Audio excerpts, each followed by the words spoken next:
Hello students, आपका स्वागत है आपका अपना यूट्यूब चैनल में। और आज हम बात करेंगे 2023 के लिए यूपी बोर्ड परीक्षा के लिए आंकिक प्रश्न यानी कि न्यूमेरिकल आईएमपी क्वेश्चन। बहुत मोस्ट इंपोर्टेंट क्वेश्चन है। लेसन 1 के हैं, reflection of light at spherical mirror, यानी कि इसका मतलब होता है प्रकाश का गोलीय दर्पणों पर परावर्तन। ठीक है, तो बहुत ही मोस्ट इंपोर्टेंट क्वेश्चन है। वो क्या कह रहा है कि एक अवतल दर्पण, पहले मैं कुछ चीजें बता दूं कि एम का मतलब क्या होता है, आवर्धन क्षमता। क्या होती है एम का मतलब आवर्धन क्षमता, आवर्धन, ठीक है, क्षमता, क्षमता, ठीक है। और वाई टू का मतलब होता है प्रतिबिंब की दूरी, प्रतिबिंब की दूरी, ठीक है। बाई टू का मतलब, बाई वन का मतलब होता है वस्तु की दूरी, वस्तु की दूरी होती है। और आई का भी मतलब नहीं समझो, आपने ये बता दी मैंने कि प्रतिबिंब की दूरी और वस्तु की दूरी होगी। आप जानते होंगे आर का मतलब वक्रता त्रिज्या भी होती है, त्रिज्या, ठीक है। एफ का मतलब फोकस दूरी भी होती है। और यू का मतलब वस्तु की दूरी होती है, की दूरी। और बी का मतलब प्रतिबिंब की दूरी होती है, प्रतिबिंब की, ठीक है। प्रतिबिंब, प्रतिबिंब की दूरी होती है, ठीक है। और एफ का मतलब आप जानते ही हो। तो क्या कह रहा है वो कि एक अवतल दर्पण की बात कर रहा है। और अवतल दर्पण की बात क्या करेंगे हम कि अवतल दर्पण बात करेंगे हम कि जब दर्पण की बात करता है तो हम फॉर्मूला लगाते हैं एम बराबर Y two upon Y one. इसके बाद अपन लगा देंगे माइनस के बी अपॉन यू, ठीक है। तो हम क्या करेंगे कि ये दर्पण के लिए फॉर्मूला होता है, ये दर्पण के लिए फॉर्मूला होता है, ठीक है। दर्पण के लिए होता है फॉर्मूला। और ये लेंस के लिए होगा फॉर्मूला। ये किसके लिए होगा, ये वाला लेंस के लिए होगा फॉर्मूला। परंतु इसमें माइनस है, प्लस प्लस का रह जाएगा। ये काय के लिए होता है, लेंस के लिए होता है। तो हम सवाल को हल करेंगे। बहुत ही मोस्ट इंपोर्टेंट क्वेश्चन है। एक अवतल दर्पण की वक्रता त्रिज्या 40 सेंटीमीटर है और 4 सेंटीमीटर लंबी एक वस्तु दर्पण से 30 सेंटीमीटर दूरी पर रखी है। तो प्रतिबिंब की स्थिति व लंबाई ज्ञात कीजिए। तो आपको पता है कि आर का जो मान होगा, वक्रता त्रिज्या होती है वो 40% होती है, मतलब 40 सेंटीमीटर होगी। हम उनमें बताया जाए कि अवतल दर्पण हो तो हम सभी दूरी काय में लेंगे, सभी दूरी हम माइनस में लेंगे, ठीक है। तो हम आर का मान कितना दे दिया, इतना दे दिया है। और 4 सेंटीमीटर की लंबी एक वस्तु दर्पण से, तो 4 सेंटीमीटर लंबी एक वस्तु है, यानी कि बाई वन का मान कितना दे रखा है, 4 सेंटीमीटर दे रखा है उसने। और दर्पण से 30 सेंटीमीटर दूरी पर रखी है, यानी कि वस्तु की दूरी कितनी हो जाएगी, माइनस के 30 सेंटीमीटर हो जाएगी। उसके बाद क्या कह रहा है कि प्रतिबिंब की स्थिति यानी बी का मान ज्ञात कीजिए, बी का मान निकालना है। और वह लंबाई ज्ञात कीजिए प्रतिबिंब की, तो यहाँ बाई टू का मान निकालना होगा हमें, ठीक है। तो हमें क्या करना होगा कि पहले सूत्र लगाएंगे एफ बराबर आर बटे टू। और जो दूरी है वो माइनस की, आर का मान कितना है, माइनस के 4/2। और 2 दूनी 4, तो माइनस कितने हो गए, फोकस दूरी कितनी आएगी, माइनस की 20 सेंटीमीटर आएगी। आपको यू का मान दिया रखा है तो हमें लगानी है बी बराबर, ठीक है। 1/f बराबर होता है 1/b प्लस 1/u, ठीक है। अब 1/f की वैल्यू कितनी दे रखी है हमारी, f की माइनस की 20 दे रखी है। अब बराबर 1/b निकालनी होगी आपको। 1/u की वैल्यू कितनी दे रखी है, u की वैल्यू माइनस के 30 दे रखी है, ठीक है। जब ये माइनस के 30 है, 1/30 माइनस के हैं, जब इधर आएंगे तो काय के हो जाएंगे, प्लस के हो जाएंगे। तो 1/30 बराबर 1/b, ठीक है।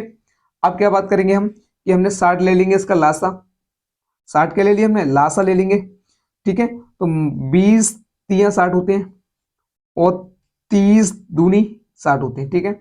1/b, इसकी 3 में से माइनस के 3 रुपए में से 2 रुपए जाएंगे तो माइनस का 1 रुपया बचेगा और 60 रुपए बचेंगे।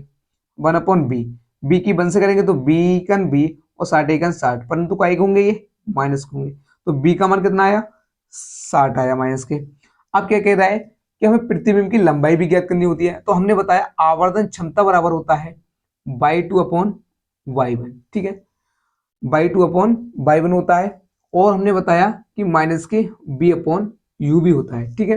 तो हम एम बराबर लेंगे माइनस के b अपॉन यू, ठीक है। तो माइनस और b की मान कितनी है, तो माइनस के 60 है, और बटे u की वैल्यू कितनी है, u की वैल्यू कितनी है इसमें, u की वैल्यू माइनस की 30 है, तो माइनस के 30 है, कितनी है, माइनस के 30 है, ठीक है। तो माइनस से माइनस कैंसिल हो जाएगा, और 30 दूनी कितने हो जाएंगे, 60 हो जाएंगे। तो m का मान कितना आएगा आपका, माइनस का आएगा, m का मान काय का आएगा, माइनस का आएगा, ठीक है। और फिर उसके बाद m बराबर फॉर्मूला यही वाला यूज करेंगे हम, y2 अपॉन y1, ठीक है।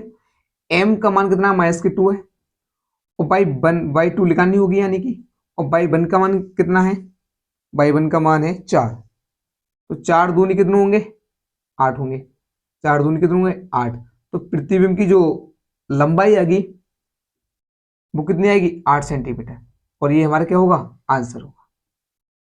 अब देखेंगे नेक्स्ट क्वेश्चन, 16 सेंटीमीटर फोकस दूरी वाले अवतल दर्पण के सामने एक वस्तु 8 सेंटीमीटर पर रखी है, तो प्रतिबिंब की स्थिति क्या थी। बहुत ही सरल क्वेश्चन है, और 2018 में आया हुआ क्वेश्चन है, ठीक है, यूपी बोर्ड के लिए 2023 के लिए है। तो हम देखेंगे 16 सेंटीमीटर फोकस दूरी, तो एफ का मान कितना दे दिया, 16 सेंटीमीटर है, ठीक है। और वस्तु कितनी दूरी पर रखी है, यानी कि u बराबर अवतल दर्पण कह रहा है, तो माइनस में लेंगे सभी दूरी, और वस्तु की दूरी माइनस के 8 सेंटीमीटर, ठीक है। तो हमें प्रतिबिंब की स्थिति क्या करनी होगी, क्या होगी, ठीक है। तो 1/f बराबर होता है 1/v प्लस, यानी कि प्लस का आएगा सूत्र इसमें दर्पण के लिए 1/u, ठीक है। तो 1/f की वैल्यू कितनी होगी, माइनस के 16 होगी, 1/b और u की वैल्यू कितनी होगी, माइनस के 8 होगी, ठीक है। 1/16 बराबर 1/v माइनस प्लस माइनस 1/8, ये माइनस के 8 है, इधर का एक हो जाएंगे, प्लस को हो जाएंगे भाई, ठीक है, प्लस को हो जाएंगे, 16 ले लेंगे हम लासा, और 16 इकन 16 प्लस 8 दूनी 16 बराबर 1/b, ठीक है। 2 रुपये में से 1 रुपये जाएगा, तो 1 रुपये बचेगा, 16 1/b, b के इससे गुणा कर देंगे तो b, और 16 इकन 16, तो ये क्या आएगी, प्रतिबिंब की स्थिति, ये हमारा क्या है, आंसर है, ठीक है। अब कह रहा है अगला नेक्स्ट क्वेश्चन है कि 12 सेंटीमीटर फोकस दूरी वाले, ये वाला सवाल जो है वो 2017 में नहीं 19 में आया हुआ है, ठीक है, 19 में नहीं, सॉरी, क्योंकि 19 में लॉकडाउन था, तो ये 17 में आया हुआ है, ठीक है। तो 12 सेंटीमीटर फोकस दूरी वाले अवतल दर्पण के सामने 4 सेंटीमीटर लंबी एक वस्तु कहां रखी जाए कि उसका 1 सेंटीमीटर लंबा प्रतिबिंब बने, यानी कि आपकी फोकस दूरी दी रखी है 12 सेंटीमीटर, ठीक है, और 4 सेंटीमीटर लंबी एक वस्तु है, यानी कि y1 का मान 4 सेंटीमीटर है, और y2 का मान 1 सेंटीमीटर, ठीक है। तो आपने एक सूत्र पढ़ा होगा y2 अपॉन y1 बराबर, यानी कि m बराबर माइनस के y अपॉन 2 अपॉन y1 होता है, ठीक है, बराबर v अपॉन यू भी होता है, ठीक है। माइनस से माइनस कैंसिल हो जाएगा, तो आपका जो है कि y2 का मान कितना हो जाएगा, 1 हो जाएगा, और y1 का मान कितना हो जाएगा, 4 हो जाएगा, और b अपॉन यू, ठीक है। u की हम यहाँ गुणा कर देंगे, u बराबर 4v, ठीक है। अब आप एक फॉर्मूला लगा दोगे, 1/f बराबर 1/b प्लस 1/u, ठीक है। जो दूरी होती है अवतल दर्पण में माइनस के लेंगे, तो f फोकस दूरी माइनस और सेंटीमीटर है माइनस की, और 1/v प्लस u की जो वैल्यू है, u की जो वैल्यू है वो 4 कितनी आई है, 4b आई है, इनसे हम 4v लासा ले लेंगे, तो b से b कट जाएगी, तो क्या बचेंगे आपके, 4 बचेंगे, और इसके उसको भाग दोगे तो 1 बार जाएगा, ठीक है। आप देखेंगे 1/माइनस के 12 5/4b, 4b की इससे गुणा कर देंगे, 4b हो जाएगी, और 12 पंजे कितने हो जाएंगे, 60 हो जाएंगे, कितने हो जाएंगे, 12 पंजे 60 हो जाएंगे। अब क्या करेंगे हम, 4 से इसको डिवाइड कर देंगे, तो b की वैल्यू कितनी आ जाएगी आपकी, 4 एकन 4 और 4 पंजे 20, तो माइनस की कितनी आएगी, 20 सेंटीमीटर, और हमें u की वैल्यू निकालनी होगी, तो u बराबर 4, और b की वैल्यू आई कितनी है आपकी, माइनस के 15, तो u की वैल्यू कितनी आ जाएगी, यानी कि वस्तु की दूरी कितनी आएगी, 15 चौका 60, ठीक है, और यही हमारा आंसर है।